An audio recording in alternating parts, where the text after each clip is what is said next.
Let's talk about the 7 ways to use must. So, if you want to learn English grammar, stay tuned.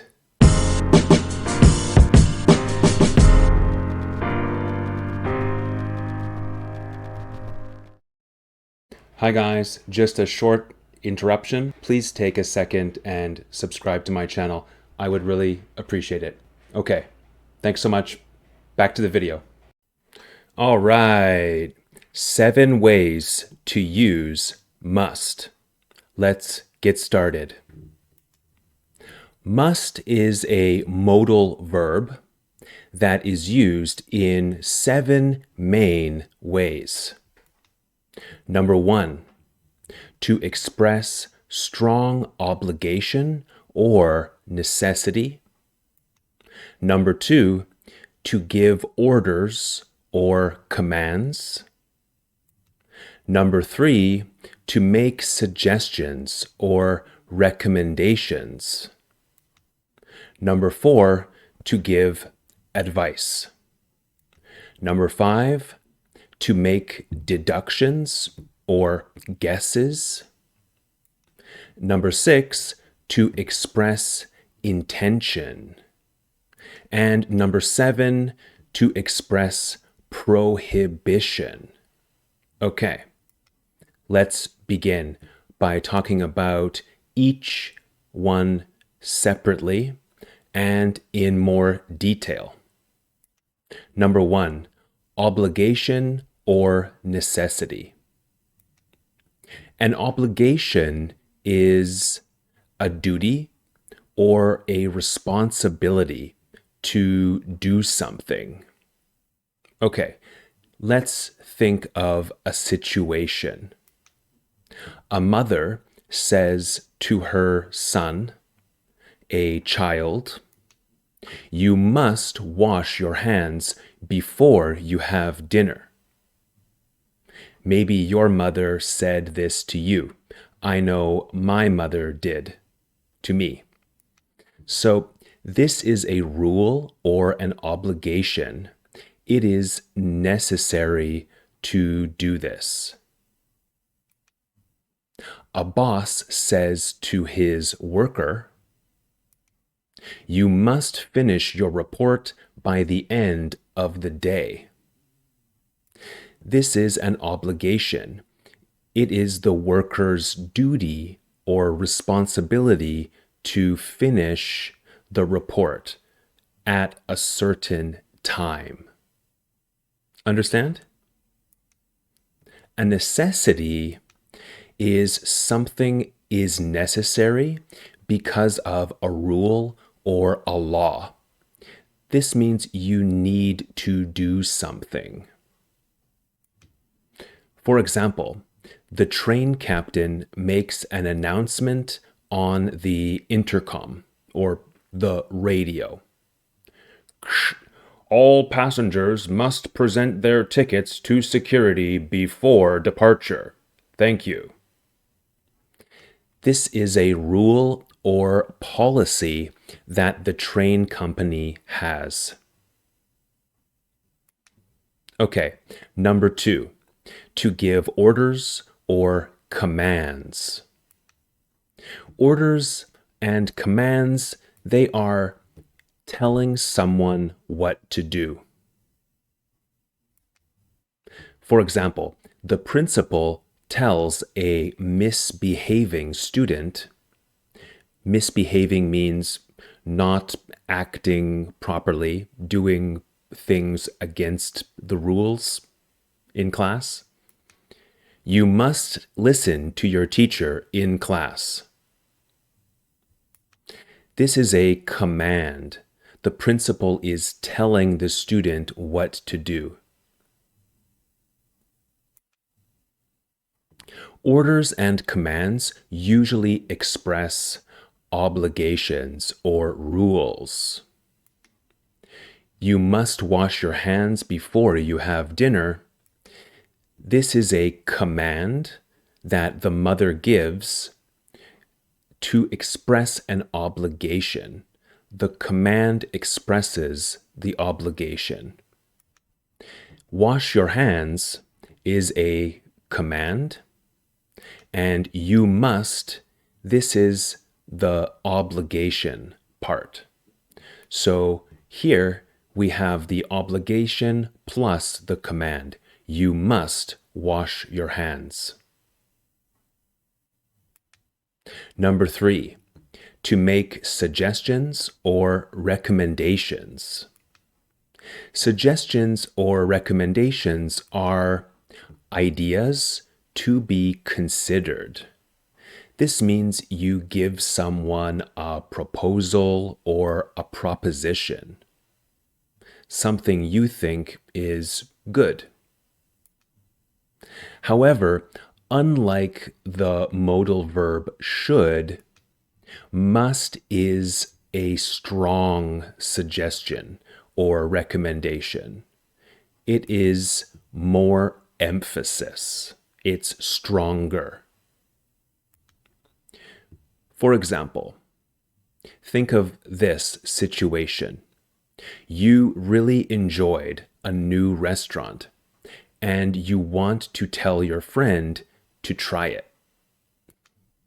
You must try Liam's Pizzeria on 4th Street. It's amazing. So this is a strong recommendation, more emphasis.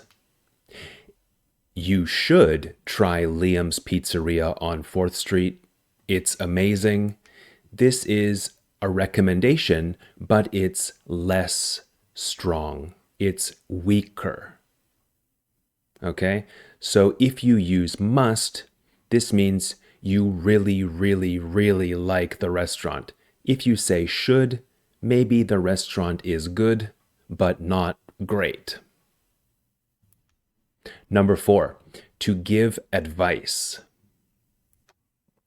Advice is verbal help, assistance, or guidance. Verbal means speaking, okay?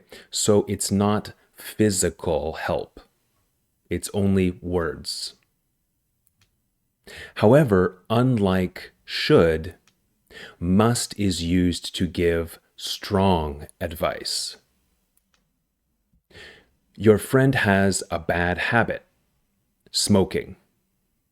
You want to tell your friend to stop. Tim, you really must quit smoking. It's terrible for your health. This is strong advice, and this is more serious advice. Maybe the topic is more serious. If you want your friend to read a book, you might say, you should read this book. It's not a serious topic. Smoking is more serious, so must is a stronger and more serious form of advice. Number 5, to make deductions or guesses. A deduction is an opinion that you arrive at through a process of reasoning. Reasoning means thinking, using logic. A deduction is a hypothesis, assumption, or conclusion. Again, it's a guess based on thinking and logic. So think of this situation. You wake up, look outside, and see that the ground is wet. You tell your wife, "It must have rained last night." Well, why do you think that? You think it rained because the ground is wet. This is logical reasoning, right? You have evidence of water on the ground, so most probably it rained, right? Another situation. You see a man who is wearing a Rolex watch. You think, he must be wealthy. This means you believe he is rich because he wears an expensive watch. This is your logical deduction, your educated guess. Understand? Number 6, to express intention. An intention is something that one hopes to accomplish. You want to do something. You want to accomplish a goal. So an intention is a purpose, plan, aim, or goal. For example, you are at a party and it's getting late. You want to go home. It's a very simple goal, right? So you say, it's 2 a.m., I must be getting home now. This is your intention or aim, to go home. Okay, what about this situation? You want to get a good score on your exam, your test. You think to yourself, I must study hard every day until the test. Your intention, your aim, your goal is to study a lot. Think of this also like you give yourself an obligation. Okay? You give yourself an obligation to do something. So an intention and an obligation can be similar, especially if you say it to yourself. Number 7, to express prohibition. A prohibition is an order that something not be done or used. It's a ban. A prohibition is the opposite of an obligation. An obligation is to do something. A prohibition is not to do something. So it's the opposite. For example, your teacher gives you an assignment. She gives you a command about something you are not allowed to do. You must not use artificial intelligence to help you with your assignment. This means you can't use artificial intelligence to help you complete your assignment. Must, mustn't is stronger than can and can't. Another example. You park your car in front of a fire hydrant. A police officer tells you, "You mustn't park here. It's illegal. Please move your car immediately." This means you can't park your car in this location. It's against the law. Okay. Thank you so much for watching, guys.